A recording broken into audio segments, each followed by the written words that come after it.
रोहित गुस्से से बोला कि मैं इस लड़की से शादी नहीं कर सकता। ये मेरी स्टूडेंट है। पुलिस वाले व्यंग्य भरी मुस्कान के साथ उसे और उसके पास खड़ी उस नाजुक सी लड़की को देखने लगे। रात के 3 बजे स्टूडेंट के साथ क्या कर रहे हो प्रोफेसर साहब? पुलिस वाले के सवाल पर रोहित ने आंखें बंद कर ली।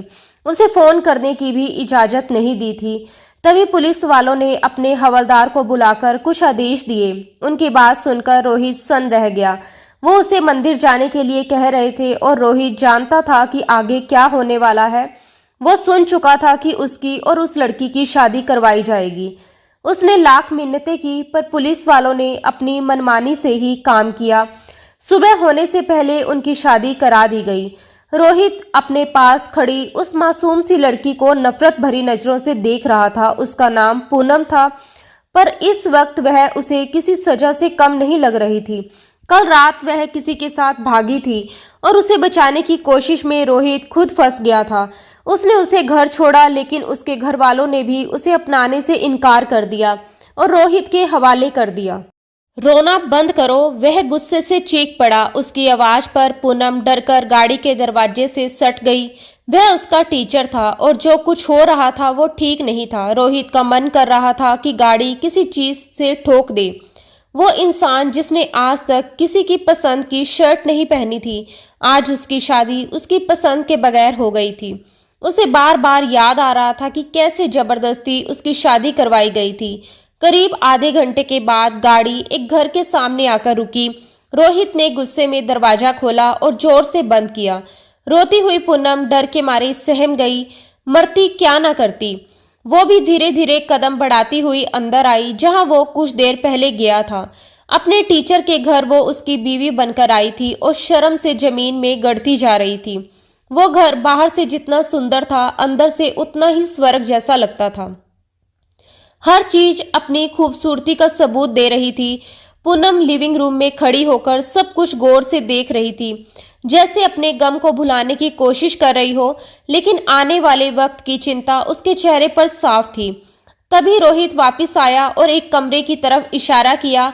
आज से तुम वहीं रहोगी, वो तुम्हारा कमरा है। समझ आया या फिर समझाऊं? उसकी आंखों में गुस्से की लाली थी।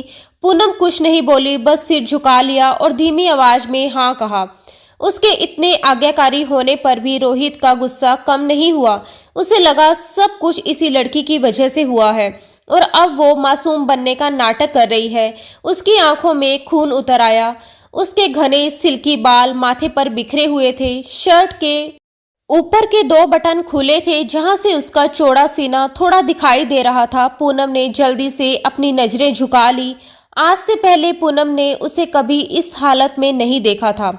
वह हमेशा फॉर्मल कपड़ों में सलीके से तैयार होकर यूनिवर्सिटी आता था। यूनिवर्सिटी की हर लड़की का वो क्रश था, मगर उसने कभी किसी की तरफ देखा तक नहीं था। हर किसी को डांटना वो अपना हक समझता था और लड़कियां भी यही कहती थी, अगर प्रोफेसर रोहित डांटे नहीं तो वो इतने अच्छे लगते भी नहीं। उनकी खूबसूरती पर उनका गुस्सा तो जैसे बोनस लगता था। अब जाओगी भी या नहीं, खड़ी रहोगी? वह उसे चुपचाप खड़ा देखकर फिर गुस्से से चिल्लाया। उसकी आवाज सुनकर पूनम सहम गई और धीरे धीरे कदम बढ़ाती कमरे के दरवाजे तक पहुंची। जाने से पहले उसने एक बार पलटकर उसे देखा। वो उसे गुस्से से घूर रहा था, मुट्ठियां भींचे और होठों को दबाए। पूनम ने नजरें झुका ली, कमरे में दाखिल हुई और दरवाजा अंदर से बंद कर लिया। दरवाजा बंद होते ही रोहित भी मुड़ गया। वो अकेला रहता था, बचपन से बोर्डिंग स्कूल में पढ़ा। माँ बाप अमेरिका में रहते थे और वह यहीं अपना बिजनेस संभालता था। जब उसके प्रोफेसर ने विनती करते हुए उससे कुछ घंटे पढ़ाने को कहा था, तब से ही उसका यूनिवर्सिटी से रिश्ता जुड़ा था। वो अपने कमरे में आया। कमरा बाकी कमरों से बड़ा और शानदार था। पूरा कॉम्बिनेशन ब्लैक एंड व्हाइट था, दीवारों से लेकर पर्दों तक, और यहाँ तक कि बेडशीट भी ब्लैक एंड व्हाइट थी। कपड़े बदलकर वह आरामदायक टी शर्ट पहनकर बेड पर लेट गया। दिमाग में उथल पुथल थी। इतना गुस्सा, इतनी टेंशन कि नींद आना नामुमकिन था। उसने आंखें बंद की, पर दिमाग में बस वही शादी का मंजर घूम रहा था जो कुछ घंटे पहले जबरन हुआ था। उधर पूनम की हालत भी कुछ अलग नहीं थी। वो घुटनों में सिर छुपाए लगातार रोए जा रही थी। उसे लग रहा था जैसे जिंदगी खत्म हो गई हो। जैसे आत्मा शरीर से निकल चुकी हो और अब बस एक बोझ बचा हो जिसे पूरी उम्र ढोना है। उसे याद आया वो मनहूस पल जब उसने अमन के साथ घर चलने की हामी भरी थी। उसे क्या पता था कि लोग उसे चरित्रहीन कहेंगे और घर वाले उसकी एक बात भी नहीं सुनेंगे। क्या बेटियां इतनी बड़ी जिम्मेदारी होती हैं कि उनकी एक गलती पर उनकी जिंदगी का फैसला कर दिया जाए? क्या लोगों की बातें अपनी औलाद से ज्यादा जरूरी होती हैं? अब उसे समझ आ गया था। हाँ, लोगों की बातें ही सब कुछ होती हैं। उसके खुले बाल चेहरे पर बिखरे थे और रोते रोते कब उसकी आंख लग गई उसे खुद भी नहीं पता चला। सच ही कहा गया है, नींद ऐसी चीज है जो सबसे मुश्किल हालात में भी आ जाती है। बैठे बैठे ही वो दीवार से टेक लगाकर सो गई। सुबह रोहित अपनी आदत के मुताबिक उठा। सबसे पहले नहाया, फिर नाश्ता बनाया, 2 टोस्ट, 2 आमलेट और 1 गिलास जूस। नाश्ता करके उसने खुद को हमेशा की तरह परफेक्ट तरीके से तैयार किया और बिना पीछे देखे यूनिवर्सिटी के लिए निकल गया। उसने पूनम को जगाना तो दूर, उसकी तरफ देखना भी जरूरी नहीं समझा। वह उन लोगों में से था जो अपने अंदर की हालत कभी जाहिर नहीं करते, इसलिए कुछ हुआ ही नहीं ऐसा जताते हुए अपने रूटीन में लौट आया। पीछे लगभग 11 बजे के आसपास पूनम की आंख खुली। घर में गहरा सन्नाटा पसरा था। उसने कुछ खाया भी नहीं और दोबारा अपने कमरे में चली गई। कल की सारी बातें एक फिल्म की तरह उसके जहन में चलने लगी। उसे याद आया कल यूनिवर्सिटी में सोसाइटी डिनर था जो रात 1 बजे तक चला। समिति के प्रेसिडेंट होने के नाते वो फंक्शन बीच में छोड़ नहीं सकती थी।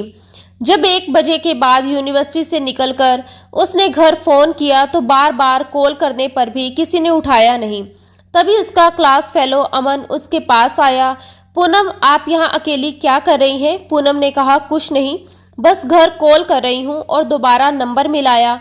अमन ने बनावटी चिंता के साथ कहा, इस वक्त आपके घर वाले नहीं आएंगे, उन्हें देर लगेगी, चलिए मैं छोड़ देता हूँ। थैंक यू अमन, मगर मेरे घर वाले आने वाले हैं।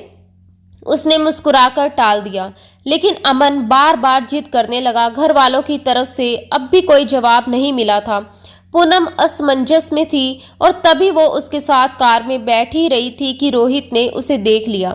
अभी कुछ देर पहले ही रोहित ने अमन को अपने दोस्तों के साथ बात करते सुना था। वे किसी लड़की को लेकर कुछ गलत प्लान बना रहे थे और जब उसने पूनम को अमन के साथ गाड़ी में बैठते देखा तो उसके दिमाग में खतरे की घंटी बज उठी। उसे पक्का यकीन हो गया कि वो लड़की पूनम ही है। मुझे इसे बचाना होगा, उसने मन ही मन कहा और तेजी से उनकी तरफ दौड़ा। मगर इससे पहले कि वो उन्हें रोक पाता, अमन गाड़ी आगे बढ़ा चुका था। रोहित ने तुरंत गाड़ी स्टार्ट की और अमन की कार के पीछे लगा दी। मेन रोड पर दोनों गाड़ियां तेज रफ्तार में आगे पीछे दौड़ रही थी। कुछ दूर जाकर रोहित ने अपनी गाड़ी आगे निकालकर अचानक ब्रेक लगा दी। पूनम के हाथ पैर ठंडे पड़ गए। उसने मन ही मन भगवान को याद किया और सिर झुका लिया। रोहित को अपनी तरफ आता देख अमन घबरा गया। उसने जल्दी से दरवाजा खोला, लेकिन इससे पहले कि कुछ बोल पाता, रोहित ने पूनम का हाथ पकड़कर उसे बाहर खींच लिया। पूनम कुछ कहने ही वाली थी कि अमन झटके से बाहर निकला। सर, आप यहाँ इस वक्त? उसकी आवाज में घबराहट साफ झलक रही थी। पूनम, तुम इसके साथ यहाँ क्या कर रही हो? रोहित की आंखों में गुस्सा साफ दिख रहा था। सर, मैं इन्हें इनके घर ड्रॉप कर रहा था। अमन बोला ही था कि रोहित दहाड़ उठा। Shut up! उसकी गरजती आवाज ने कुछ पल के लिए अमन को खामोश कर दिया। अब ना वो कुछ बोल सकता था, ना पूनम को लेकर जा सकता था। रोहित ने पूनम को अपनी गाड़ी में बिठाया और अमन गुस्से में वहां से निकल गया। रोहित के मुंह से झुंझलाहट में शिट निकला। उसने गाड़ी चलाई और साथ ही गुस्से में कहा, दिमाग ठीक है आपका? आधी रात को किसी भी लड़के के साथ निकल पड़ी। अकल नाम की कोई चीज है भी या नहीं? इतनी छोटी बच्ची भी नहीं है आपकी अच्छे बुरे की समझ ना हो। बिना सोचे समझे एक अजनबी के साथ गाड़ी में बैठ गई। वह उसे लगातार डांटता जा रहा था और पूनम सिर झुकाए सब सुन रही थी। वह धीरे से बोली, सर, मुझे घर जाना था। मैंने उसे मना भी किया था, लेकिन वो जिद करने लगा। रोहित ने तीखे लहजे में कहा, उसने जिद की और आप मान गई? यूनिवर्सिटी में जब उसने पहली बार पूनम को देखा था तो उसकी प्रोफेशनलिज्म और सलीके से वह बहुत प्रभावित हुआ था, लेकिन आज उसकी ये लापरवाही देखकर उसे गुस्सा आ रहा था। गाड़ी थोड़ी दूर चली ही थी कि एक पुलिस चौकी आ गई। हवलदार ने गाड़ी रुकवाई और खिड़की पर दस्तक दी। हवलदार ने तंज कसते हुए कहा, हाँ जी, तो ये तुम्हारी बीवी है या ऐसे ही लेकर जा रहे हो? दरअसल इन दिनों पुलिस बहुत एक्टिव थी। कोठों और रेड लाइट एरिया पर लगातार छापे पड़ रहे थे, इसलिए रात में किसी मर्द और औरत को साथ देखकर शक करना आम हो गया था। श्रीमान मेरी स्टूडेंट है, घर ड्रॉप करने जा रहा था। रोहित ने सच्चाई वही बताई। रोहित के कहने पर हवलदार जोर से हंसा और बाकी हवलदार भी ठहाके मारने लगे। फिर जबरदस्ती उन्हें पुलिस स्टेशन लेकर आए। वहां एसएचओ पहले से इंतजार कर रहे थे। हाँ जी प्रोफेसर साहब, तो भाई अब सच बोलिएगा, कहाँ लेकर जा रहे थे इस लड़की को? क्या घर से भगा कर ले जा रहे थे? एसएचओ ने भी पढ़े लिखे होने की लाज ना रखी। नहीं सर, हमारा फंक्शन लेट खत्म हुआ है, इसलिए सर मुझे घर ड्रॉप करने जा रहे थे। रोहित की बजाय पूनम ने जवाब दिया। तो सब रटा कर लाया है अच्छे से। उसकी बात पर रोहित खामोश रह गया। एसएचओ को पता ना था कि उसके सामने एक बिजनेस टाइकून रोहित आहूबलिया खड़ा है। Sir I am saying this last time, मैं इनको ड्रॉप करने जा रहा था बस। वह बर्दाश्त करते हुए बोला, अब चल, तेरे जैसे बहुत झूठे और मक्कार देखे हैं हमने। हवलदार विष्णु, चल लेकर चल इन्हें हमारे पास के मंदिर में। शायद वह एक अच्छा काम करने के मूड में था। अपनी तरफ से उन दोनों के नाजायज रिश्ते को जायज रिश्ते में बदलने की कोशिश कर रहा था। सर ये जायजती है, आप ऐसा कैसे कर सकते हैं? रोहित गुस्से से दहाड़ा। उसने फोन करने के लिए मोबाइल निकाला ही कि तभी उसका फोन छीन लिया गया। अब वह किसी को कॉल भी नहीं कर पा रहा था। गुस्से से उसका बुरा हाल हो गया और पूनम तो सचमुच रोने लगी। ये क्या हो रहा था? लगभग 20 मिनट बाद वे सब मंदिर पहुंचे और जबरदस्ती शादी शुरू कर दी गई, जिस पर दोनों की सहमति नहीं थी। एसएचओ ने मुस्कुराकर कहा, अगर तुम नहीं चाहोगे कि कल तुम्हारी तस्वीर पूरे शहर में घूमे तो चुपचाप शादी कर लो। ना चाहते हुए भी रोहित ने पूनम को देखा। उसकी गलती से ये सब हुआ था। गुस्से से वह शादी की सारी रस्में निभाता चला गया, लेकिन साथ ही साथ वह पूनम को घूर घूर कर देख रहा था। पूनम तो इस शादी के लिए बिल्कुल भी राजी नहीं थी, जबकि एसएचओ ने उसे घूर कर देखा। ना चाहते हुए भी वह शादी के लिए राजी होती चली गई। सोने पर सुहागा तो ये था कि उस एसएचओ ने अपनी जेब में हाथ डालते हुए 1000 रुपए निकाले और पूनम के हाथ पर रख दिए। बेटियां खाली हाथ विदा होते अच्छी नहीं लगती। पूनम का दिल कर रहा था कि यह इस एसएचओ का कलेजा फाड़ दे। कुछ देर पहले जल्लाद बने उसने जबरदस्ती उसकी शादी करवा दी थी और अब उसका मायके का रोल निभा रहा था। पुलिस वालों ने रोहित को उसे खुश रखने की वार्निंग भी दी थी कि इस बच्ची का ख्याल रखना। पूनम का दिल किया कि इन लोगों को अभी यहीं पर जिंदा शूट कर दे। वह मंदिर से निकलते समय रोहित ने पूनम को देखा। वो आंसू पोंछते हुए दुपट्टे से नाक साफ कर रही थी। रोहित ने गुस्से से पूछा, अब क्या इरादे हैं? पूनम ने कहा, घर चलते हैं, मैं मम्मी पापा को सब कुछ बता दूंगी। वे उसके घर पहुंचे पर तब रात के 4 बज चुके थे और परिवार बुरी तरह परेशान था। एक मर्द के साथ उसकी वापसी देखकर सबके चेहरे कड़े हो गए। पूनम ने आगे बढ़कर सब कुछ बताया। गुस्से में उसके घर वाले बिल्कुल टूटे हुए थे। सबसे पहले उसके पिता आगे आए और बोले, जब तू इस आदमी से शादी कर चुकी है तो हमारे घर आने की क्या जरूरत है? निकल जाओ हमारे घर से, यहाँ तेरा अब कोई ठिकाना नहीं। शादी कर ली है तो अपने पति के साथ जाकर रहो। उसके पापा ने हाथ पकड़कर उसे और रोहित को घर से बाहर कर दिया। अब रोहित के पास उसे अपने साथ रखने के अलावा कोई और रास्ता नहीं बचा था। यूनिवर्सिटी के बाद वह अपने ऑफिस पहुंचा, जहां आज उसका सारा गुस्सा कर्मचारियों पर निकल रहा था। लगता है घर वालों ने बहुत इग्नोर किया है, एक लड़की ने दूसरे के कान में कहा, ये जाने बिना कि उनका बॉस अपनी नई नवेली बीवी को खुद ही इग्नोर करके आया था। दूसरी ने यह मानते हुए कहा कि वह अब भी कुंवारा है, अगर शादी हुई होती तो ऐसे ना होते। तभी रोहित की नजर उन पर पड़ी। तुम दोनों इधर आओ, उसने सख्त लहजे में कहा। कानों में ऐसी कौन सी बातें चल रही हैं जो मेरी बातों से ज्यादा जरूरी हैं? उसके गुस्से से दोनों सहम गई। कुछ नहीं सर, उन्होंने नजरें झुका ली। I am warning you first and last time, आगे से मेरी किसी भी बात को इग्नोर करने की कोशिश मत करना, उसने सख्ती से कहा और हाथ के इशारे से उन्हें जाने को कहा। दोनों सोचने लगी, जितना शक्ल से खूबसूरत है काश अंदर से भी उतना होता। शाम 6 बजे ऑफिस से निकलकर वह 6:30 बजे घर पहुंचा। वह रूटीन के मुताबिक अपने कमरे में गया। उसे पूनम का ख्याल तक नहीं था। कल रात जिसने एक लड़की को अपनी बीवी बनाया था, आज उसे वो जैसे भूल चुका था। नहा धोकर कपड़े बदलने के बाद जब वह ओपन किचन में पहुंचा, तभी अचानक पूनम का ध्यान आया। वह उसके कमरे की तरफ गया, दरवाजा खटखटाया और खोलते ही उसे सामने देखा। बाहर आओ, खाना खा लो, बस इतना कहकर वापस मुड़ गया। क्या दिन आ गए हैं, पूनम के मन में बस यही ख्याल उठा। सुबह फ्रेश होने के बाद उसने रोहित का ट्राउजर और ढीली ढीली शर्ट पहन ली थी।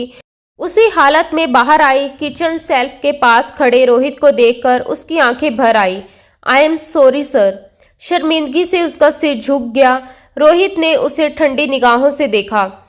पास्ता बनाकर टेबल पर रखा और 2 प्लेट निकाली। उसे खड़े देखकर बोला, अब मैं तुम्हारे आगे खाना परोसूं, विनती करूं, तब आकर बैठोगी। ताना मारते हुए उसने कुर्सी की तरफ इशारा किया। वो चुपचाप उसके सामने बैठ गई। रोहित ने खुद के लिए पास्ता निकाल ही रहा था कि उसने देखा पूनम अब भी खाली बैठी है। उसने झुंझलाहट में चमचा पटक दी और उसके प्लेट में पास्ता परोस दिया। डोंट वरी, मैं तुम्हारे रहने का इंतजाम कर रहा हूँ, उसके बाद डिवोर्स पेपर भी तैयार करवाऊंगा, उसने बेहद ठंडे स्वर में कहा, जैसे कोई खबर सुना रहा हो। डिवोर्स शब्द सुनते ही पूनम का दिल जोर से धड़क उठा। चाहे शादी कैसी भी हुई हो, पर तलाक सुनकर उसके अंदर कुछ टूट गया। वो चुपचाप उठी। कहाँ जा रही हो? बैठकर खाना खाओ, रोहित ने कहा। नहीं सर, आप खाइए, मुझे भूख नहीं है। वह किसी तरह अपने आंसू रोक रही थी। उसके सामने रोना उसकी सबसे बड़ी हार होती, इसलिए खुद को संभालते हुए वह कमरे में चली गई। वह उसके पीछे पीछे कमरे में आ गया। किससे पूछकर तुमने ये कपड़े पहने? रोहित की आवाज गुस्से से कांप रही थी। अपनी पसंदीदा शर्ट पूनम के तन पर देखकर उसका चेहरा तमतमा उठा था। पहले उसने ध्यान नहीं दिया था, लेकिन जैसे ही पूनम टेबल से उठकर जाने लगी, उसकी नजर अपनी शर्ट पर पड़ी और वो तुरंत उसके पीछे आ गया। सर, मेरे पास पहनने के लिए कुछ नहीं था, पूनम ने झिझकते हुए कहा। आपकी अलमारी में ये कपड़े मिले, इसलिए पहन लिए। रोहित कुछ देर तक होठ भींचे गुस्से से उसे देखता रहा। फिर कमरे से बाहर गया और अपनी अलमारी से दूसरी शर्ट निकाल कर लौटा। फौरन अभी इसी वक्त ये शर्ट उतारो और ये वाली पहनो, उसने एक हल्की नीली शर्ट उसकी तरफ बढ़ाते हुए सख्त लहजे में कहा। और आज के बाद मेरी किसी भी चीज को हाथ लगाने की कोशिश मत करना, समझी तुम? उसकी आंखों में सख्त आग थी। पूनम डर के मारे 2 कदम पीछे हट गई। उसे समझ नहीं आ रहा था कि रोहित का गुस्सा इस बात पर था कि उसने उसकी शर्ट पहनी, या इस बात पर कि वो शर्ट इतनी पतली थी कि उसके वजूद की झलक महसूस की जा सकती थी। अपनी नजरें चुराते हुए वो फिर भी उसे डांटता रहा, लेकिन सर, ये शर्ट बहुत बड़ी है और थोड़ी भारी भी। इतनी गर्मी में जैसा कहा वैसा करो, चेंज करके आओ, उसने बिना उसकी तरफ देखे कहा। मजबूरी में पूनम ने नीली शर्ट ली और बाथरूम में चली गई। जब वापस आई तो वह शर्ट सचमुच घुटनों तक आ रही थी, ढीली, लूज, लेकिन सुकून देने वाली थी। कम से कम अब उसका वजूद पूरी तरह ढक गया था। रोहित ने उसकी तरफ देखे बिना ही कहा, कल तुम मेरे साथ चलोगी? मैंने कुछ हॉस्टल्स देखे हैं, विजिट कर लेंगे। परसों से तुम यूनिवर्सिटी भी जाओगी। ये कहकर वह मुड़ा और कमरे से बाहर चला गया। पूनम बेड पर बैठी रह गई। मन में एक ही ख्याल था, अब कुछ तो करना पड़ेगा। वे यूं हाथ पर हाथ धरे नहीं बैठ सकती थी। दुनिया ने भले उसे ठुकरा दिया हो, पर उसे खुद को संभालना ही था। उसने मोबाइल उठाया और अलग अलग ऑनलाइन जॉब्स देखने लगी। उसे पहले कभी जरूरत नहीं पड़ी थी। यूनिवर्सिटी की पढ़ाई और सोसाइटी की प्रेसिडेंट की जिम्मेदारी ने कभी वक्त ही नहीं छोड़ा था। अब हालात अलग थे। वो रोहित से पैसे नहीं मांग सकती थी। जब वह खुद उसे हॉस्टल भेजने की सोच रहा था, तो अपने खर्चे की जिम्मेदारी भी उसे खुद ही लेनी थी। सारी रात वो मोबाइल स्क्रीन पर टकी टकी लगाए अलग अलग वैकेंसी देखती रही। अगले दिन रोहित उसे शॉपिंग करवाने के लिए लेकर गया। उसने पूनम के लिए कुछ ड्रेसेस खरीदी और वहीं उसने एक सूट बदल भी लिया। वह हर चीज का दाम नोट करती जा रही थी ताकि बाद में पैसे लौटा सके। उन्हें एक हॉस्टल पसंद आया, लेकिन वहां एडमिशन 1 महीने बाद होने थे। इसलिए तय हुआ कि तब तक वह रोहित के साथ उसी घर में रहेगी। अगले दिन पूनम यूनिवर्सिटी के लिए तैयार हुई। नाश्ता रोहित ने ही बनाया था। 2 दिन से कुछ ना खाने के कारण ब्रेड खाते ही उसे उल्टी जैसा महसूस हुआ। रोहित ने उसे देखा, लेकिन कुछ बोले बिना उठ गया। थोड़ी देर बाद पूनम बैग लेकर बाहर आई। उसे यूनिवर्सिटी जाना था, लेकिन रोहित वहां नहीं था। वह कैब बुक करने ही वाली थी कि तभी नीचे पार्किंग से रोहित गाड़ी लेकर आया। वह उसके साथ बैठना नहीं चाहती थी, मगर टीचर की बात टाल नहीं सकी। रास्ते भर वह सिर झुकाए चुपचाप बैठी रही। यूनिवर्सिटी पहुंचते ही उसकी दोस्त नैना मिली। नैना ने उसे गले लगाते हुए पूछा, पूनम तू कल क्यों नहीं आई? पूनम को जैसे किसी अपने की जरूरत थी, जिसके सामने वह अपने दिल का दर्द हल्का कर सके। नैना के गले लगते ही उसकी आंखों से आंसू बह निकले। अरे पूनम, क्या हुआ? इस तरह क्यों रो रही हो? उसी वक्त रोहित ने पीछे मुड़कर देखा और पूनम की नजरें भी उससे मिली। उसने गुस्से से चेहरा फेर लिया और चला गया। ये देखकर पूनम के आंसू और भी तेज बहने लगे। उसने दुपट्टे से आंसू पोंछे और सब कुछ नैना को बताने लगी। नैना उसे कभी गले लगाती, कभी दिलासा देती रही। दोनों कैफे में बैठे वक्त का अंदाजा ही नहीं लगा पाए। तभी रोहित की क्लास का टाइम हो गया और वह 5 मिनट लेट हो चुके थे। जल्दी से बैग उठाकर दोनों क्लास में पहुंची, जहां रोहित पहले से खड़ा था। कम इन, नैना ने कहा। दरवाजे पर खड़ी पूनम की आंखों से साफ था कि वह बहुत रो चुकी थी। आप दोनों लेट क्यों हैं? उसकी आवाज में सख्ती झलक रही थी। सॉरी सर, नैना ने कहा और पूनम की तरफ देखा। वह समझ गई थी कि पूनम ने उसके साथ जो 2 दिन बिताए, उनसे उसने क्या झेला होगा। उसने मन में कहा, बेचारी पूनम, मगर बंदा स्मार्ट है। थोड़ा गुस्सैल सही, पर जोड़ी बुरी नहीं लगती। वह कभी मुस्कुराती, कभी अफसोस करती। रोहित ने उसके हाव भाव देख लिए। मिस नैना, आप कुछ सोच रही हैं? जी सर, कुछ नहीं, नैना जल्दी से बोली। अंदर आइए, रोहित ने कहा। यह सुनकर पूनम भी अंदर आने लगी, पर रोहित ने रोक दिया। पूनम, मैंने आपको अंदर आने को नहीं कहा। पूनम की आंखों में हैरानी और बेबसी झलक रही थी, लेकिन उसने बहस नहीं की और बाहर चली गई। रोहित अंदर ही सोचता रह गया कि अगर वह एक सॉरी कह देती तो शायद वह उसे माफ कर देता। दोनों की अपनी अपनी अना थी। रोहित का पूरा लेक्चर उसी के ख्यालों में गुजर गया। उधर पूनम सीधे यूनिवर्सिटी से एक ऑफिस पहुंची, जहां कंटेंट राइटिंग की पोस्ट खाली थी। अपनी पढ़ाई और अनुभव के आधार पर उसे तुरंत हायर कर लिया गया। ये उसके लिए सबसे अच्छा मौका था। घर बैठकर काम कर सकती थी, सैलरी भी ठीक थी और वक्त के साथ बढ़ने की गुंजाइश भी थी। वह दोबारा यूनिवर्सिटी आई और खुद को प्रेसिडेंट पद से हटाने के लिए एप्लीकेशन दे दी। इस पर काफी बहस हुई, लेकिन उसकी बातों में इतना वजन था कि आखिरकार एप्लीकेशन स्वीकार कर ली गई। समिति का हेड रोहित था, इसलिए वह सीधे प्रिंसिपल के पास पहुंची थी। लेक्चर खत्म करके जब रोहित बाहर निकला तो उसकी नजरें अनायास ही चारों ओर घूम गई। शायद वह उसे ही ढूंढ रहा था, देखना चाहता था, लेकिन वह कहीं दिखाई नहीं दी। तभी उसने प्रिंसिपल के ऑफिस से उसे बाहर निकलते देखा। गुड आफ्टरनून सर, यह एक आदत की तरह उसके मुंह से अपने आप निकल गया। रोहित ठिठक गया। उसने उसे सिर से पांव तक देखा और पूनम खुद को कोसने लगी। उसे पता था कि रोहित उसे पसंद नहीं करता। अगर उसकी जगह कोई और होता तो शायद वह भी यही करता। रोहित गलत नहीं था। उसके साथ जो कुछ हुआ, उसके बाद उससे नाराज होना, उससे नफरत करना उसका हक बनता था। आई एम सॉरी सर, वह जल्दी से बोलती हुई वहां से चली गई। रोहित ने हल्का सा सिर हिलाया और दरवाजा खोलकर अंदर चला गया। वापसी पर वह उसी के साथ घर आई थी। अब तो भूख से उसका बुरा हाल था। रोहित उसे घर छोड़कर ऑफिस चला गया और वह सीधा किचन में पहुंची। अगर सर कुछ कहेंगे तो पैसे दे दूंगी, लेकिन आज खाना तो खाकर ही रहूंगी। वह मन ही मन बड़बड़ाती हुई खाने की तलाश में लगी। ज्यादा कुछ नहीं मिला, लेकिन फ्रिज में पनीर रखी थी। उसने जल्दी से स्वादिष्ट कढ़ाई पनीर बनाया, चपातियां सेकी, टेबल पर बैठी और पेट भरकर खाना खाया। फिर कमरे में जाकर गहरी नींद में सो गई। शाम 6 बजे रोहित घर लौटा। कपड़े बदलकर जैसे ही किचन में गया तो कढ़ाई में पहले से बनी सब्जी देखकर उसके माथे पर बल आ गए। उसने रोटी का डिब्बा खोला, अंदर कुछ नहीं था। जब सब्जी बना ही दी थी तो रोटियां भी बना देती। वह गुस्से में बड़बड़ाया। उसकी नजर पूनम के बंद कमरे के दरवाजे पर पड़ी। उसे रोटी सब्जी बनाना नहीं आता था, बस हल्का फुल्का फ्रोजन खाना रखता था जो जल्दी बन जाए। उसने कभी शेफ भी नहीं रखा क्योंकि घर पर बहुत कम समय के लिए रुकता था, ज्यादातर बाहर ही खा लेता था। उसने फ्रिज से पैक्ड नूडल्स निकाले और 5 मिनट में बना लिए। लिविंग रूम में बैठा ही था कि तभी उसकी माँ का फोन आ गया।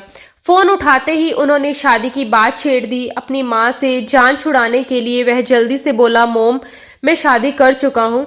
उसने ये बात इतनी सहजता से कही कि सरोज जी कुछ पल के लिए बिल्कुल चुप रह गई। फिर बोली, व्हाट? तुमने शादी कर ली और मुझे बताया तक नहीं? जो लड़का शादी के नाम पर कतराता था वो अचानक शादीशुदा कैसे हो गया? आखिर किससे?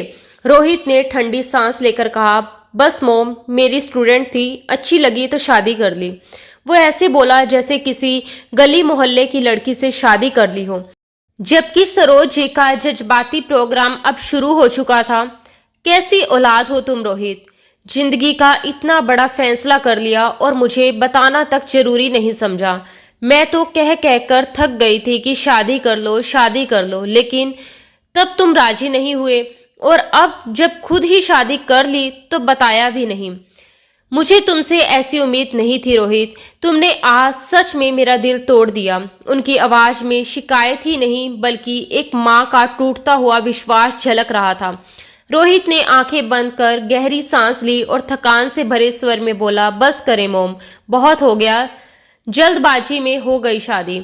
आपको बताने ही वाला था। अच्छा अच्छा, चलो ठीक है। सरोज जी का गुस्सा अब धीरे धीरे नरमी में बदल रहा था। अब मुझे बहू से तो मिलवा दो। कैसी है वो? सुंदर तो है ना? उनकी आवाज में अब जिज्ञासा थी, एक माँ की उत्सुकता जो अपने बेटे की पसंद को देखना चाहती थी। रोहित ने हल्की सी मुस्कान दबाते हुए कहा, मोम, वो अभी सो रही है, जब उठेगी तो आपकी उससे वीडियो कॉल पर बात करवा दूंगा। ठीक है रोहित। सरोज ने गहरी सांस ली। जब जागे तो मुझे उससे जरूर मिलवाना।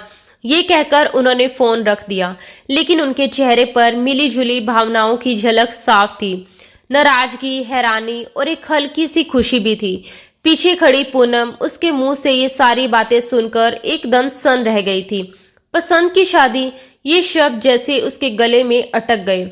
उसे समझ नहीं आया कि वह रोए, हंसे या बस चुप रह जाए। सर, आप खाना खाएंगे? उसने हिचकिचाते हुए कहा। अब जबकि साथ रहना तय था तो बातचीत से बचना बेकार था। रोहित ने बैठे बैठे ही सिर घुमाकर उसकी तरफ देखा। उसकी आंखों में आज थोड़ी सी नरमी थी। शायद अभी अभी माँ से बात की थी, इसलिए चेहरा शांत था। पूनम को एक पल को रुलाई सी आ गई। उसके भी तो माँ बाप थे, क्या वो उसे याद नहीं करते होंगे? अचानक उसके गले में कुछ अटक गया, लेकिन उसने खुद को संभाल लिया। रोहित ने धीमे स्वर में कहा, मैंने देखा था सब्जी बनी पड़ी थी मगर रोटियां नहीं थी, इसलिए नूडल्स बना लिए। ये कहकर वह मोबाइल पर स्क्रॉलिंग करने लगा, जैसे बात को वहीं खत्म करना चाहता हो। पूनम बिना कुछ कहे किचन में चली गई। रोहित ने सिर उठाकर उसे देखा और जाने क्यों कुछ देर बाद वह भी उसके पीछे पीछे किचन में चला आया। वह फ्रिज से रखा हुआ आटा निकाल चुकी थी और अब जल्दी जल्दी पेड़े बना रही थी। रोहित जाकर सेल्फ के पास टिक गया और बस उसे देखता रहा। लेमन कलर के सूट में उसकी रंगत निखर रही थी। बालों की ब्राउन लटें बार बार उसके चेहरे पर आ रही थी, जिन्हें वह हल्के से सिर झटका देकर पीछे कर रही थी। उसकी झुकी हुई लंबी पलकें, ऊंची नाक पर सजा छोटा सा मोती, ना जाने क्यों रोहित की निगाहें उस पर अटक गई। नाक पर वह मोती इतना प्यारा लग रहा था कि निगाहें हटाना मुश्किल था। वह बड़ी मासूमियत से सिर झुकाए चपातियां बेल रही थी। एक डालती तो दूसरी तैयार करने लगती। आटे की खुशबू और तवे पर सिकती रोटियों की हल्की महक कमरे में फैल गई थी। उसके भरे भरे गालों से लेकर हल्के गुलाबी होठों तक रोहित की नजर ठहर गई। आज पहली बार उसने उसे इतने गौर से देखा था। चेहरे पर मेकअप का कोई निशान नहीं था, बस सादगी, मासूमियत और एक अजीब सी सुकून देने वाली चमक थी।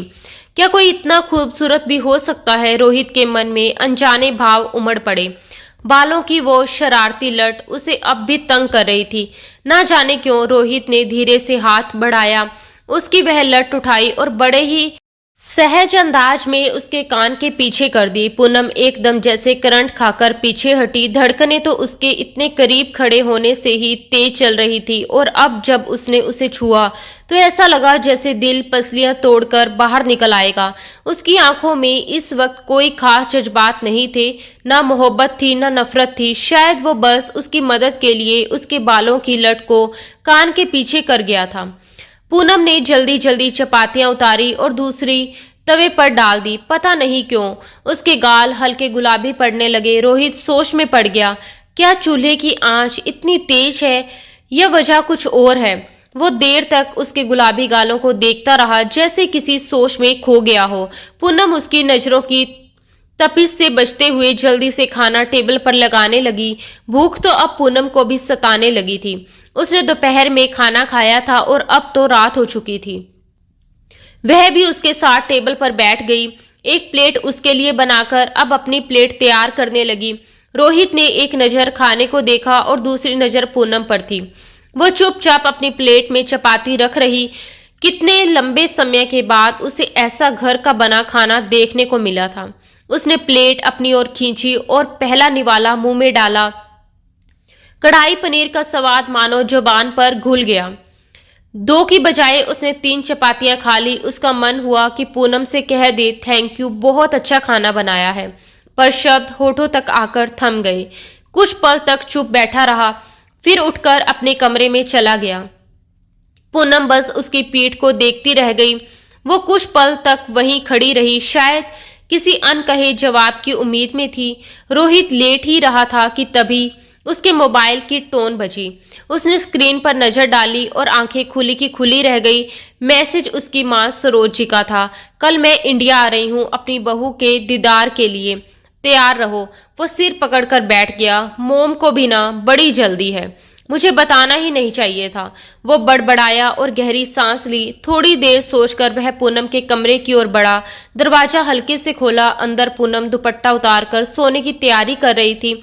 उसे अंदर देखकर वो घबरा गई और बिना कुछ समझे जल्दी जल्दी बोलने लगी। आई एम सॉरी सर, मुझे आपसे पूछे बिना आपके किचन में नहीं जाना चाहिए था, पर मैं क्या करती, बहुत भूख लगी थी, इसलिए मैंने दोपहर को खाना बना लिया।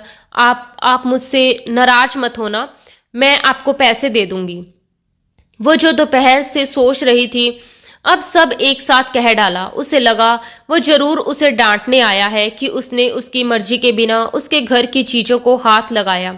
रोहित ने भौहें उठाई और उसे देखा। ठीक है, उसे पूनम पसंद नहीं थी, लेकिन वो इतना घटिया इंसान भी नहीं था कि किसी भूखी लड़की से खाने के लिए पैसे मांगे या उसे डांटे। मुझे तुम्हारे खाने से कोई प्रॉब्लम नहीं है। अगर इतने पैसे हैं तुम्हारे पास तो उन्हें कहीं और खर्च कर दो, मुझे तुम्हारे पैसों की जरूरत नहीं, रोहित ने सीधा कहा और फिर कुछ पल चुप रहा, जैसे खुद से सोच रहा हो जो असली बात कहनी थी वो कहां से शुरू करे। उसे ऐसे उलझन में खड़ा देखकर पूनम पूछे बिना ना रह सकी। सर, आपको कुछ कहना था क्या? हाँ, उसने हल्का सा सिर झुकाते हुए कहा। मैं ये बताने आया था कि कल मोम आ रही है। दोनों हाथ ट्राउजर की जेब में डाले हुए वो थोड़ा परेशान सा लग रहा था। पूनम ने उसकी बात सुनी तो पल भर को जैसे उसका दिल थम गया। सिर झुका लिया। दिल में एक कसक सी उठी, जरूर अब कहेगा कि हॉस्टल चली जाओ। ओके सर, मैं कल ही यहाँ से चली जाऊंगी, उसने धीमी आवाज में कहा। उसके शब्दों में अपनापन नहीं, बस एक दबा हुआ दर्द था। साफ लग रहा था कि वो अपने आंसुओं को बड़ी मुश्किल से रोक रही है।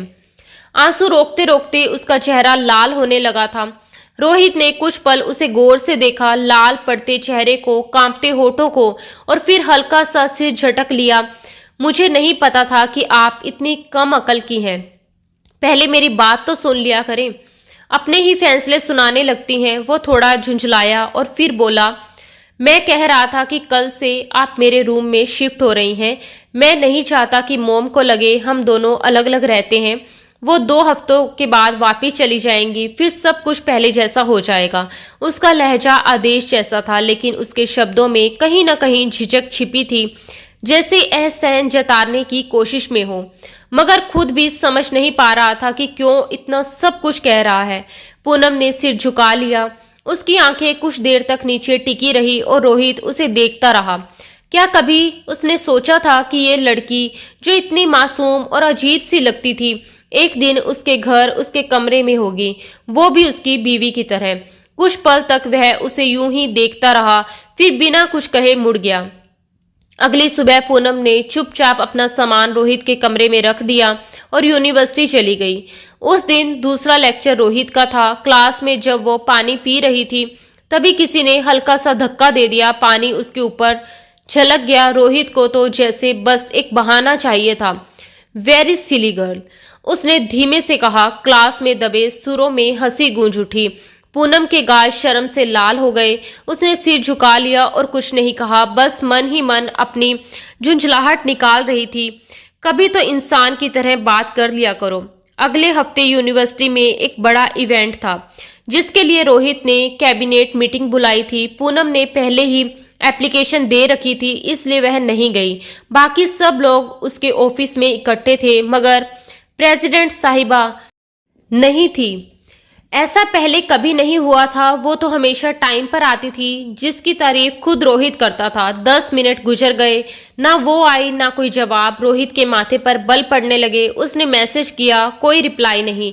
फिर उसने मैनेजमेंट की एक लड़की को भेजा, जाकर बुलाकर लाओ उसे। करीब 10 मिनट के बाद दरवाजा खुला। वो अंदर आई, पिंक कलर की शर्ट, सफेद ट्राउजर और प्रिंटेड सफेद दुपट्टा ओढ़े हुए। रोहित ने उसे देखते ही आंखें थोड़ी संगोड़ ली। मिस पूनम, उसकी आवाज में सख्ती थी। क्या मैं आपसे पूछ सकता हूँ कि आपने आने में इतनी देर क्यों कर दी? आप मीटिंग में क्यों नहीं आई? मैंने आपको कितने मैसेज किए हैं, हद है लापरवाही की। उसने सबके सामने पूनम को डांटा। पूनम ने धीमे लेकिन साफ लहजे में कहा, सर, मैं अब इस कैबिनेट का हिस्सा नहीं हूं, तो ये मीटिंग मेरे लिए जरूरी नहीं थी। बैग को कंधे पर सही करते हुए पूनम ने खुद को नॉर्मल दिखाने की कोशिश की। उसके शब्दों में संजीदगी थी, पर लहजे पर पूरा सम्मान था। अच्छा। रोहित ने दोनों बाजू सीने पर बांधे और हल्की सी मुस्कान के साथ बोला, तो क्या मैं पूछ सकता हूँ प्रेसिडेंट साहिबा, किस समिति के प्रेसिडेंट है कौन? उसके पूछने का तरीका शांत था, मगर आंखों में सवालों की तलवार थी। बाकी सब स्टूडेंट चुप खड़े थे।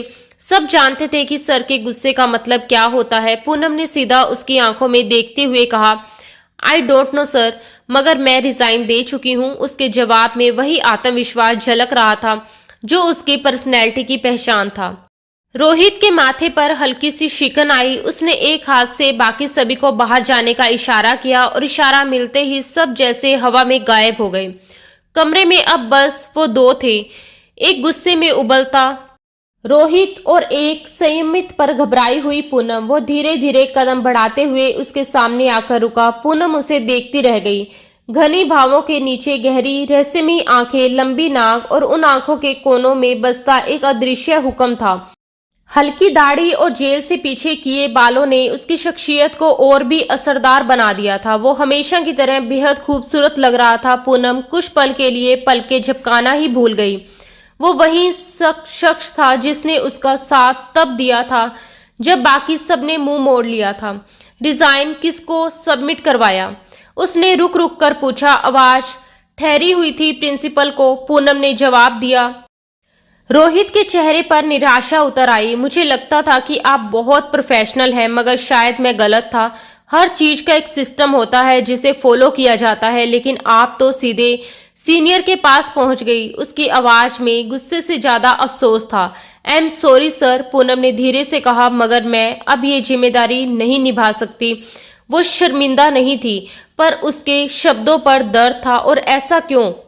रोहित ने सीधा पूछा। पूनम ने सिर झुका लिया। वो सच नहीं बता सकती थी कि उसके सामने आते ही उसे अपराध बोध घेर लेता था, और उसकी वजह से ही रोहित के साथ जुल्म हुआ था कि हर बार उसकी आंखों में उसे अपना कसूर दिखाई देता था। रोहित ने फाइल बंद करते हुए कहा, आपको और किसी ने परमिशन नहीं दी थी तो अभी भी समिति की प्रेसिडेंट आप ही हैं। अपनी टीम को बुलाइए, इवेंट के डिटेल्स समझिए और सभी को उनका काम बताइए। वो अब कुर्सी की तरफ बढ़ गया जैसे कोई अंतिम आदेश दे चुका हो। पूनम ने होंठ बींच लिए, कुछ बोलना चाहकर रुक गई।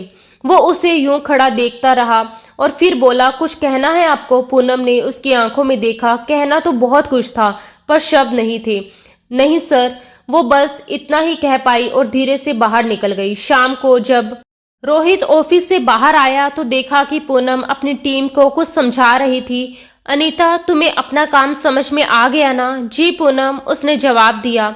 मीटिंग खत्म होते ही रोहित उसके पास आया और सिर हिलाते हुए बाहर की तरफ बढ़ गया।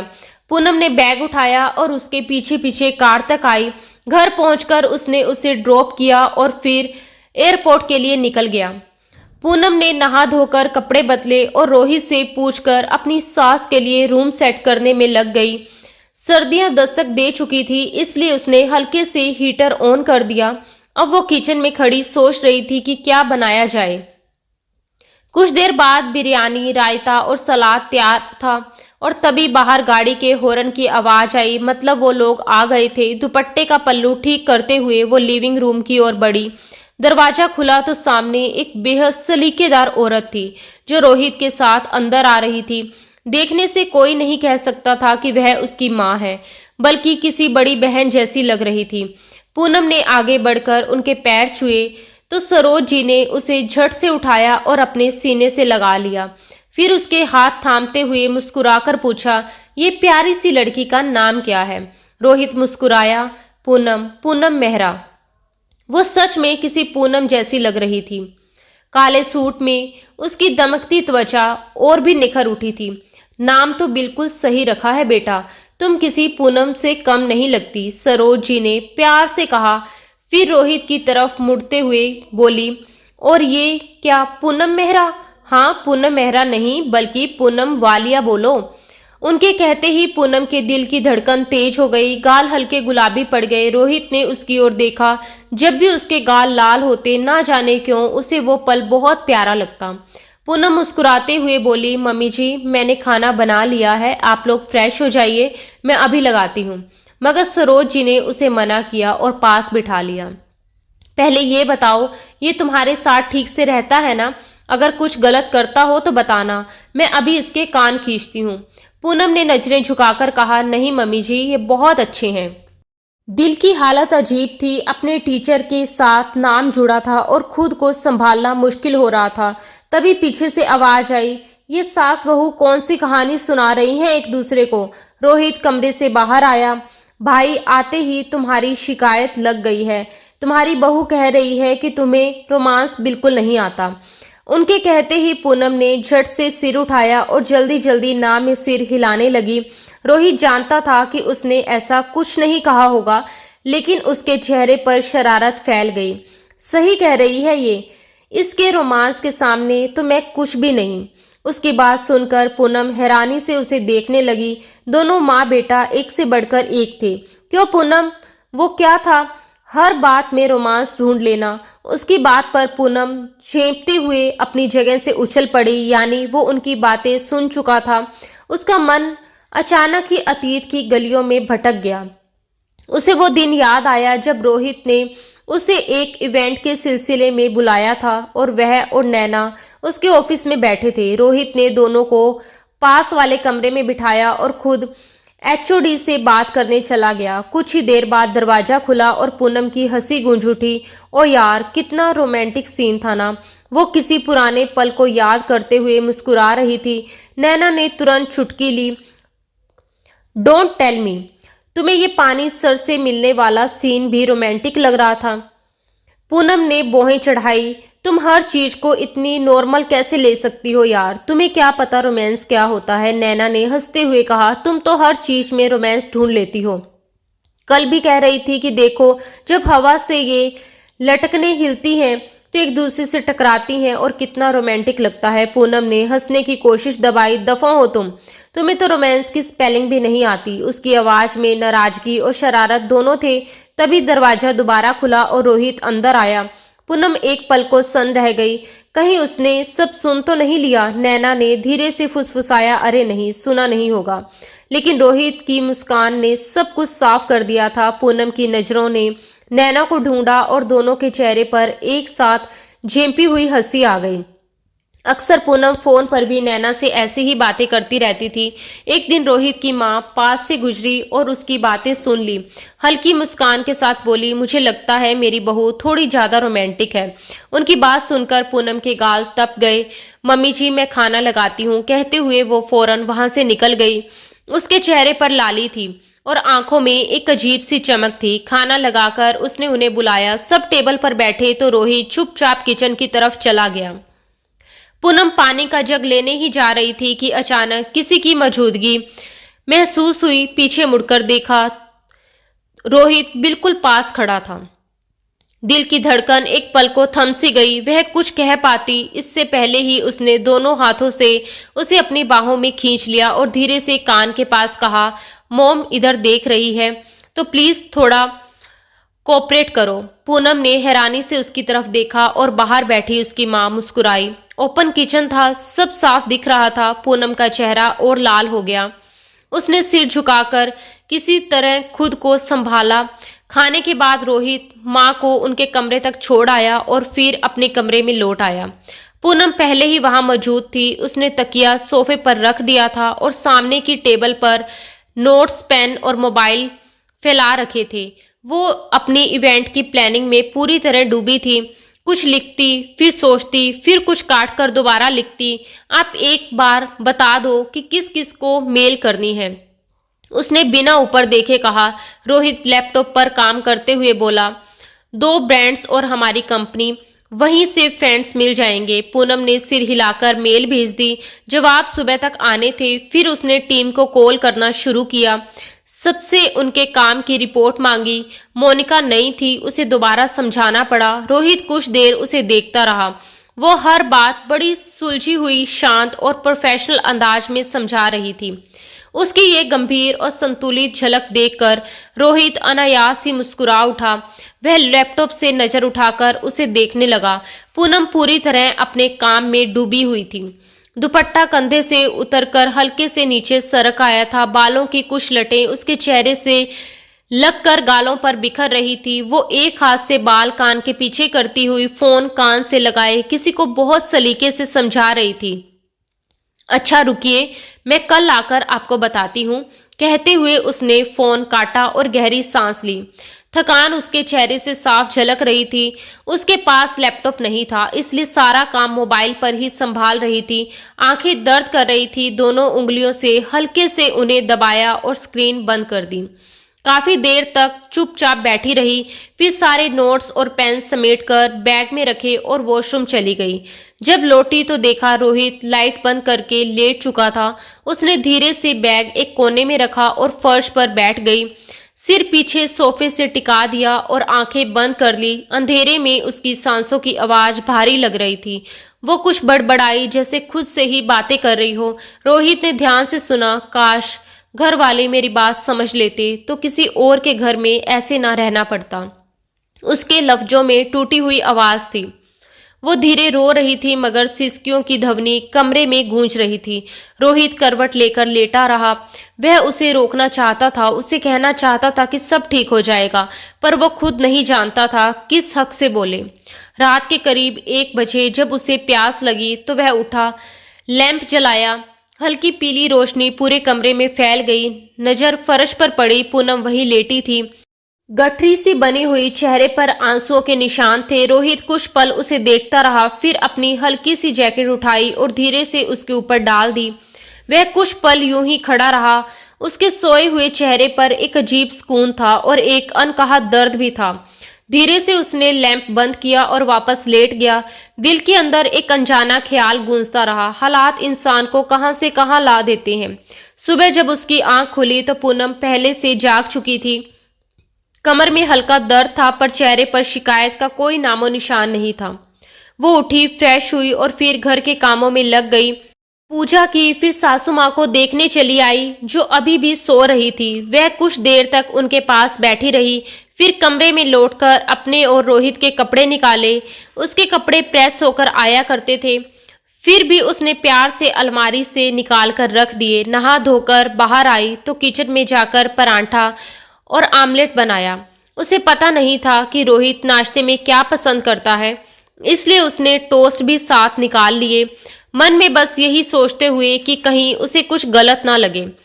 तभी रोहित बाथरूम से निकलकर आया। उसकी नज़र कपड़ों पर पड़ी और भौहें सिकुड़ गई। मेरे कपड़े किससे पूछकर निकाले तुमने?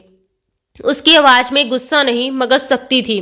पूनम बस चुप रही। वो फिर बोला, तुम्हें बीवियों वाली हरकतें करने की जरूरत नहीं है, समझी? कमरे में रहने की इजाजत मजबूरी में दी है। उसकी आंखें लाल थी और पूनम का सिर झुक गया। वह करती भी तो क्या करती? जिनके अपने घर वाले ना हों उन्हें हर जगह ताने ही मिलते हैं। वो रोना चाहती थी पर खुद को रोक लिया। वह कमरे से बाहर निकलकर किचन में आ गई और सिंक के सामने खड़ी होकर अपनी आंखों में उमड़ते आंसू निकल गई। थोड़ी देर बाद रोहित ने नाश्ता किया पर पूनम उसके साथ नहीं बैठी। वो बस खामोशी से काम में लगी रही, जैसे अपने दर्द को भी रोजमर्रा की दिनचर्या का हिस्सा बना लिया हो। थोड़ी देर बाद वह रोहित के साथ यूनिवर्सिटी पहुंच गई। लेक्चर खत्म होते ही टीम मीटिंग शुरू हो गई। रोहित के ऑफिस में सब लोग मौजूद थे। वह हर एक से उनके काम की प्रगति के बारे में पूछ रहा था। माहौल पूरी तरह प्रोफेशनल था, लेकिन हल्का सा तनाव हर किसी के चेहरे पर साफ झलक रहा था। आखिर में उसकी नज़र पूनम पर पड़ी। मिस पूनम, आपका कितना काम हो गया? उसने कुर्सी का रुख उसकी ओर मोड़ते हुए पूछा। थकान उसके चेहरे से साफ झलक रही थी। आंखों के नीचे के काले घेरे उसकी मेहनत की गवाही दे रहे थे। सर, जैसा कि हम MUA नेशनल लेवल पर एग्जिबिट कर रहे हैं, तो हर यूनिवर्सिटी से दो दो बैच तैयार हुए हैं। मैंने कोलैबोरेशन के लिए मेल भी भेज दी है। अब बाकी यूनिवर्सिटी की कंफर्मेशन आने का इंतजार है। वो धीमी पर आत्मविश्वास से भरी आवाज में बताने लगी। रोहित उसकी बातों को ध्यान से सुनता रहा। उसे महसूस हुआ कि इस लड़की में जितनी मेहनत है उतनी ही सादगी भी। ओके, अब आप लोग जाएं, मुझे किसी तरह की कोई शिकायत नहीं चाहिए, उसने अंतिम शब्दों में सख्ती और भरोसा दोनों मिलाकर कहा। सब लोग उठने लगे। पूनम भी बैग कंधे पर डालकर जाने लगी ही थी कि रोहित ने अचानक आवाज दी, मिस पूनम, जरा रुकिए। उसने लैपटॉप पर 2 वेबसाइट खोली और हाथ से इशारा किया। जरा इधर आइए। पूनम थोड़ी झिझक के साथ आगे बढ़ी और उसकी कुर्सी के पास आकर खड़ी हो गई। वो झुककर स्क्रीन देख रही थी और तभी उसकी हल्की सी खुशबू हवा में घुल गई। रोहित को लगा जैसे पूरा कमरा उस खुशबू से भर गया हो। वह एक पल के लिए भूल गया वह क्या कहने वाला था। पूनम ने सिर उठाकर कहा, सर। वो संभलते हुए बोला, हाँ, आप इन वेबसाइट को मेल कर दें। Okay sir. वो मुड़ने लगी, तभी टेबल से उसका पैर टकरा गया। संभलने के लिए उसने हाथ बढ़ाया, लेकिन शीशे पर थोड़ा पानी गिरा था। हाथ फिसला और अगले ही पल वो सीधा उसकी गोद में जा गिरी। क्षण भर को दोनों के बीच सब कुछ ठहर गया। रोहित हैरान था पर नजरें हटाने की हिम्मत नहीं थी। उसकी आंखें बंद थी, चेहरा एकदम पास, जैसे हवा में भी सांस अटक गई हो। धीरे से उसने आंखें खोली। उसमें डर, झिझक और माफी एक साथ झलक रहे थे। वो उठने ही लगी कि रोहित ने जैसे अनजाने में उसे पकड़ लिया। उसका दिल जोर से धड़कने लगा। चेहरा लाल था, नजरें झुकी हुई थी। वो उसके ऊपर झुकी खड़ी थी, दोनों हाथ उसके सीने पर टिके हुए, और वो उसे बस देखता रह गया। उसकी नाक का छोटा सा मोती, हल्की सी लिपस्टिक से रंगे होठ और गालों की मुलायम चमक, सब कुछ जैसे उस पल में थम गया था। रोहित ने धीरे से उसके बाल पीछे किए। तभी पूनम होश में आई और एक झटके से पीछे हटी। वो भी संभल गया। दोनों ने इधर उधर देखा, कुछ कहा नहीं, और पूनम तेजी से ऑफिस से निकल गई। रोहित कुर्सी पर बैठा रह गया।